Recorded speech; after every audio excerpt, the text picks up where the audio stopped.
Ready for a deep dive today? We're going to unpack emotional intelligence. That thing that helps people really thrive. Relationships, handling stress, all that good stuff. And what's fascinating about emotional intelligence is it really makes us rethink what it means to be smart. We've always been told IQ is king, right?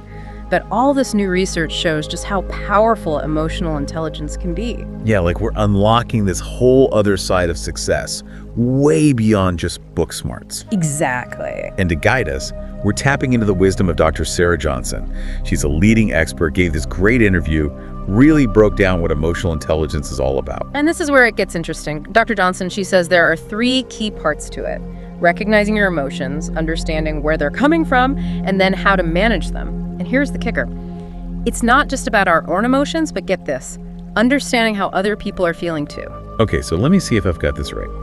It's one thing to know if you're stressed or happy, but it's a whole other level to figure out why you feel that way and then actually do something with those feelings. You got it. Instead of just getting swept away by them. Exactly. Think about it. Someone cuts you off in traffic. You're going to feel angry, right? But someone with high emotional intelligence, they might think, okay, this traffic is making me anxious because I'm already late for this meeting. Then they can handle that anger better. Take a deep breath instead of, laying on the horn. So they're choosing how to respond, not just reacting automatically. Exactly. And Dr. Johnson's research, it's found that people who can do this, they tend to have stronger relationships, they feel better overall, and even, get this, find more success in their careers. So we're really starting to see that emotional intelligence is so much more than just, being in touch with your feelings. It's about using that knowledge in a way that helps you and everyone around you. But before we go any further, I'm curious about how this is different from IQ. Are we talking like 2 sides of the same coin or something totally different? Right. That's a question Dr. Johnson gets all the time, and for good reason. Think of it this way. IQ is like your brain's processing power, how you learn, analyze, solve problems. It's what helps you ace a test or, grasp a complex concept. But emotional intelligence, that's all about the human side of intelligence, how you see, understand, and manage those emotions, both yours and other people's. So it's like you could have a super powerful engine but not actually know how to drive the car, right? Exactly. Like you could have the fastest car in the world, but if you don't know how to steer or use the brakes, well, you're not going to get very far. It's the same with IQ and emotional intelligence. High IQ might mean you excel at certain things. Yeah. But you might also really struggle with building those connections or navigating tricky situations, the ones with lots of emotions. Which, let's be real, that's like most workplace trauma right there. Absolutely. That's something Dr. Johnson found in her research. She found that IQ, it can predict things like how well you do in school, but it's often emotional intelligence that really determines, how well people actually do in their careers, especially in roles that involve, leading a team, teamwork, and just social interaction in general. Yeah, that makes a lot of sense. Now, you mentioned Dr. Johnson's research, and I know a lot of people listening are probably wondering, can you actually learn emotional intelligence? Can you improve it? Or you just kind of stuck with what you've got? Right. The $1 million question. The good news is Dr. Johnson, she believes that it's not set in stone. It's not something you're just born with. It's a set of skills you can actually develop and strengthen over time with effort, conscious effort. Well, that is encouraging to hear. So where do we even begin? What are some practical first steps someone can take if they want to boost their EQ?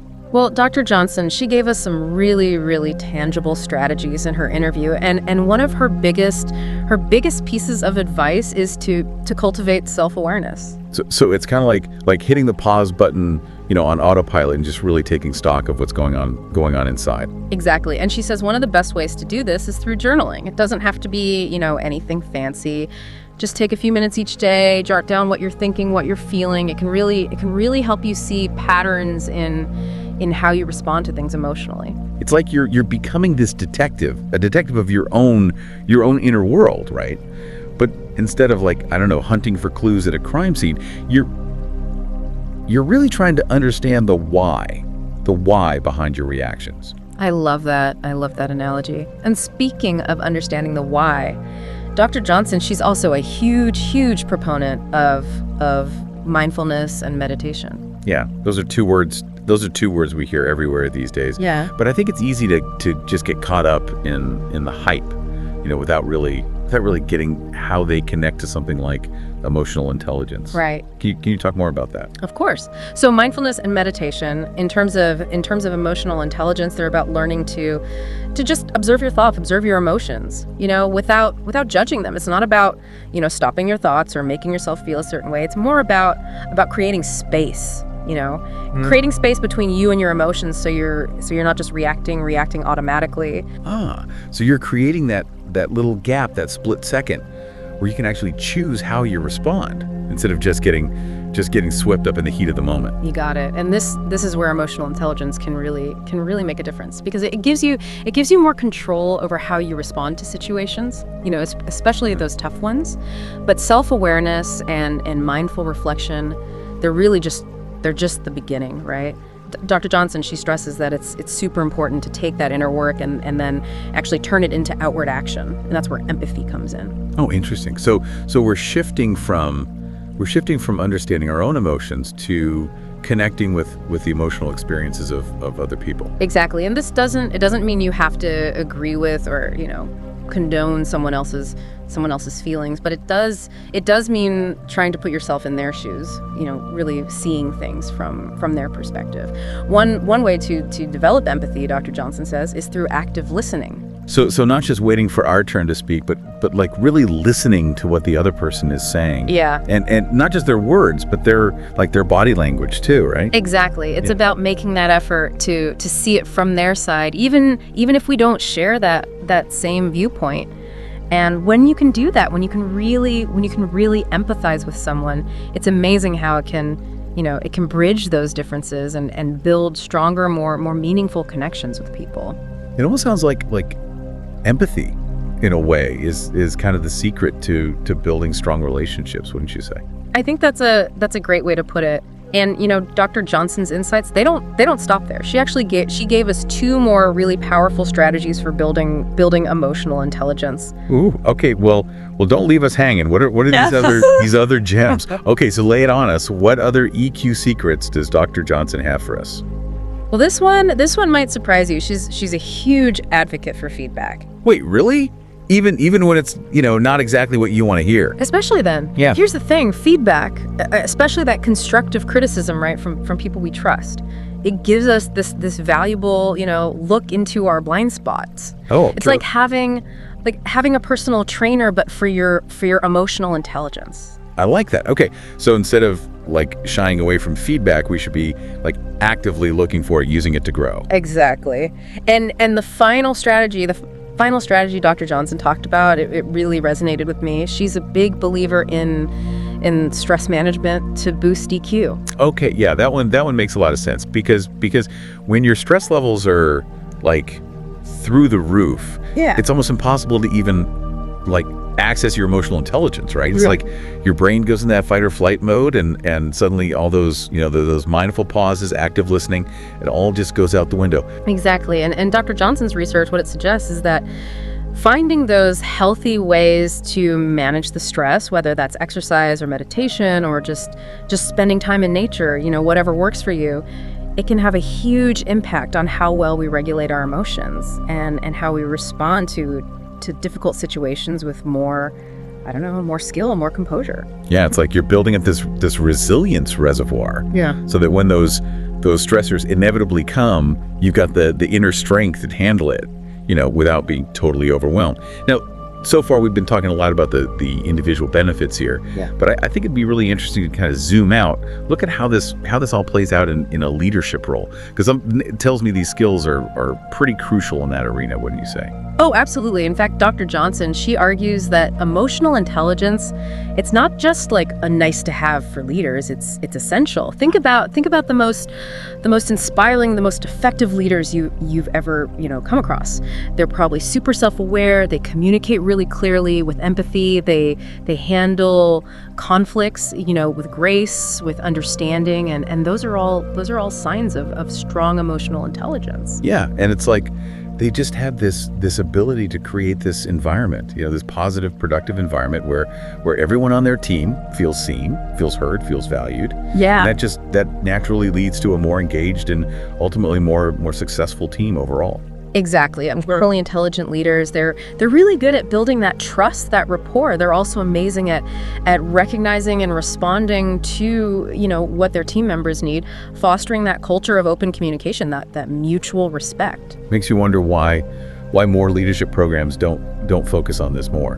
Right. I think things are changing, but yeah, it's a good point. Okay, so for those of us who are feeling inspired, ready to, embark on this emotional intelligence journey, are there any common roadblocks we should be prepared for? Because let's be real, personal growth, it's not always easy. So true. Dr. Johnson, she talks about a few key challenges. First, there's, that human tendency to resist change. We are such creatures of habit, and even when our emotional patterns aren't really serving us, it can be so hard to break free. So it's like we get stuck in those ruts, even when they're leading us in the wrong direction. Yes. And another big one, the fear of vulnerability. To build emotional intelligence, we often have to be more open, more honest about how we're feeling, and that can be really scary, especially in a world that often encourages us to just put on a brave face and just power through. Yeah, it takes a lot of courage to really show up authentically like that. Absolutely. And then finally, for some people, the biggest challenge is just not even knowing, not being aware. They may not realize how much of an impact emotional intelligence has on their life, on their relationships, their work, their overall well-being. Which is why these deep dives are so important. Yeah. Like they say, knowledge is power. Yeah.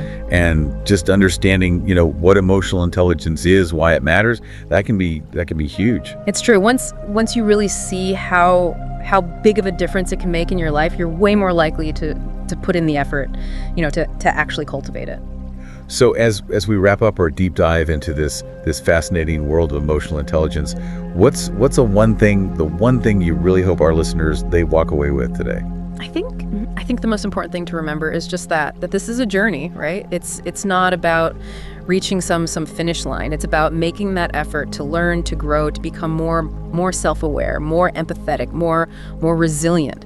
And just as importantly, it's about being kind to ourselves, throughout the process. Yeah, it's not about, being perfect at it. It's about making progress, just taking it one step at a time. Exactly. Just pick one area you want to work on, whether that's practicing mindfulness or getting better at active listening. Maybe it's seeking out that feedback and just start small. Celebrate the wins along the way and remember every step you take towards greater emotional intelligence, it's a step towards a more fulfilling life, a more meaningful life.